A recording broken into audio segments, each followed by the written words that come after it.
Hey guys, it's me Ola, and guess what I just got? The BlackBerry Passport Silver Edition.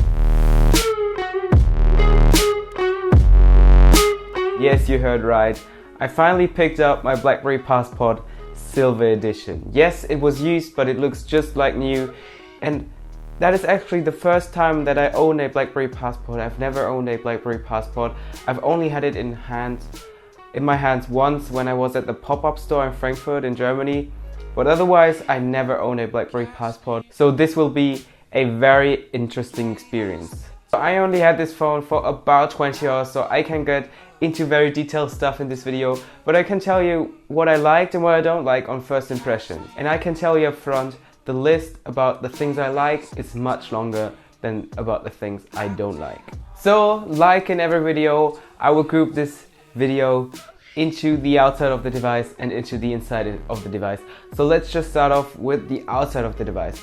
And when I picked this phone up and when I took it out of the box, I was so impressed. This phone is so beautifully looking. I can't believe that BlackBerry was able to do such a good job on designing this BlackBerry Passport Silver Edition. Yes, I already really like the BlackBerry Passport. It had an amazing design, but the Silver Edition is just over the top. Just look at that device. I already liked it when I looked at it on the computer, when I saw pictures on the internet, but seeing it in real life is a totally different story. It is so premiumly built. The quality is so amazing. It feels just like it's a solid piece of aluminum. The back is a rubbery type of material. It feels just like the BlackBerry Classic.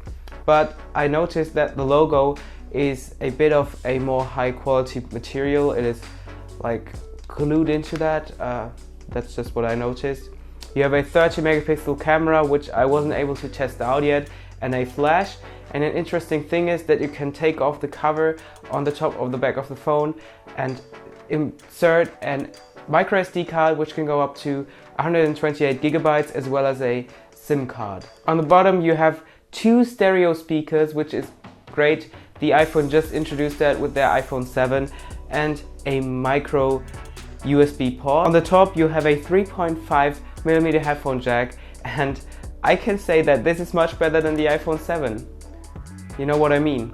And a power button. On the front, of course, you have that 3-row keyboard, which I will get into later in the video, as well as a massive 4.5-inch square display with a resolution of 1440 by 1440, which has, I think, a PPI count of 453, so 453 pixels per inch, which is amazing. You don't see any pixel and the quality is great. The screen is also very bright. And you also have a proximity sensor, as well as drilled speaker holes in the aluminum frame, a blinking LED status LED, as well as a 2 megapixel front facing camera, which again I wasn't able to test out yet properly.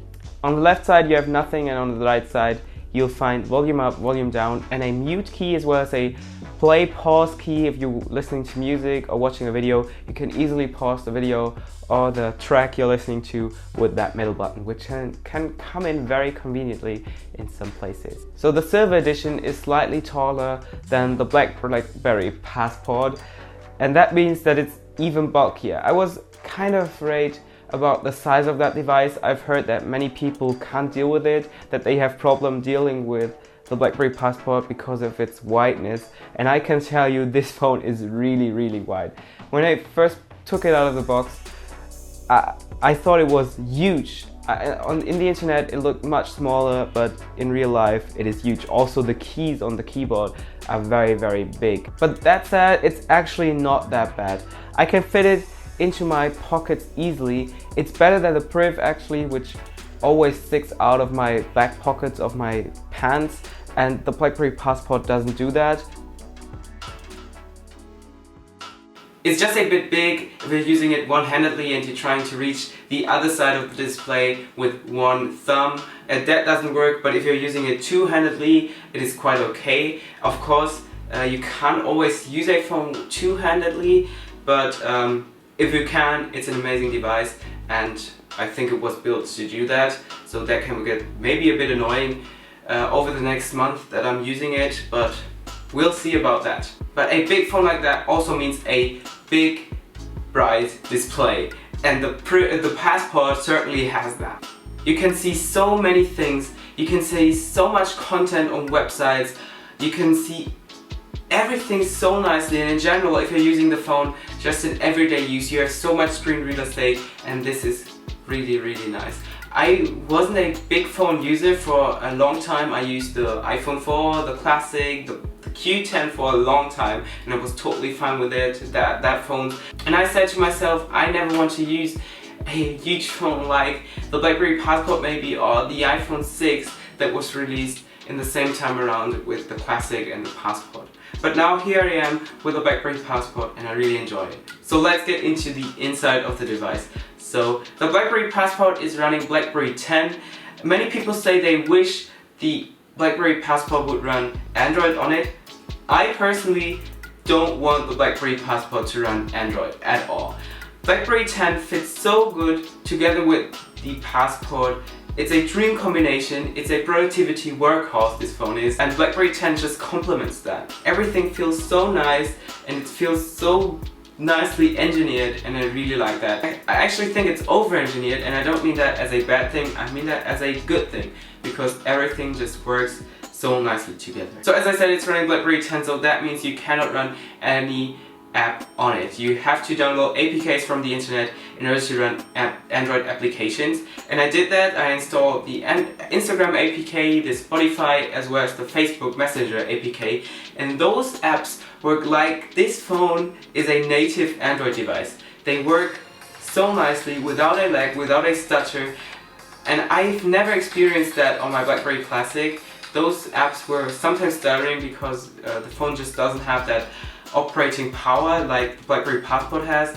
When it was released back in 2014, it had one of the best processors out there, and it's still so good that it's running Android apps fluently and without a problem, at least the Android apps I installed on my phone, and that is what I like. Also, of course, it has the BlackBerry Hub, which is nice. It's still better than the BlackBerry Privs Hub. It's getting there, it's getting to the level of BlackBerry 10, but the BB10 Hub is maybe around here, while the Privs Hub or the Android Hub is around here, so there's still a lot of room to improve, and it just makes the BlackBerry Passport experience a lot better. As I said, it's a 3-row keyboard, which is a combination of touchscreen and keyboard, because all that symbols are displayed on the screen itself, and you have to push on them on the touchscreen, while the letters themselves are on the 3-row keyboard. If you're coming from a BlackBerry or a standard BlackBerry with 4 rows, you have to adapt. It's not that easy because the spacebar is crammed into the 3 rows of the keyboard, so that can get a bit tricky. When I first got it, I had problems pushing the right keys, but after 20 hours I'm getting better and better and faster, and I think if I've used it for 1 week I'll be a pro again. I love the BlackBerry keyboards, and the BlackBerry Passport shouldn't be, and I think it will be no exception. It is not just a typical keyboard, it's also touch enabled just like the Priv is, so you can scroll between home screens as well as in the hub, in the browser. You can even zoom with the BlackBerry Passport's keyboard, and you can flick to type, so you can flick up the prediction that the keyboard tells you, which makes the typing experience much faster, as well as swiping from right to left in order to delete a word, which does exactly the same. In comparison to the BlackBerry Priv, it just feels a bit smoother on the Passport. It feels like the OS was designed for a keyboard that is touch enabled, while on Android it sometimes doesn't feel like that. So that is a nice feature, and I really enjoy that on the BlackBerry Passport. So of course I was really praising the BlackBerry Passport in this video, and I don't want it to look like I'm a biased person, but in the first 24 hours I was so amazed and so impressed about this device that this is the video about my hands-on. Of course, in the next 2, 3 or 4 weeks there will be a more detailed BlackBerry Passport review, because when I've used the phone for a month I'm able to say a bit more detailed and deeper things about the device, and if you should get it in 2016, 2017. So if you're interested in that, please stay tuned for that video. It will come, and I hope it will be nice. But in the meantime, I will share my experience on Twitter, on Instagram with my Instagram stories, as well as my BlackBerry channel. All those links are in the description below, so if you're interested in the links to that channels, go ahead and follow me there. I'm very happy if you do, and you'll get a lot of information about the BlackBerry Passport. So if you're using a BlackBerry Passport yourself, I'm very interested in your experiences, what you think about it, and maybe if you don't own one, if you want to buy one, then leave a comment in the comment section below. I'll read all your comments, so I'm very interested. Also give the video a like if you liked it, and also make sure you subscribe to my channel if you want to stay updated with the newest videos I upload weekly, and sometimes more videos in 1 week. See you in my next video, which will hopefully be about BlackBerry. Until then, stay tuned. Bye.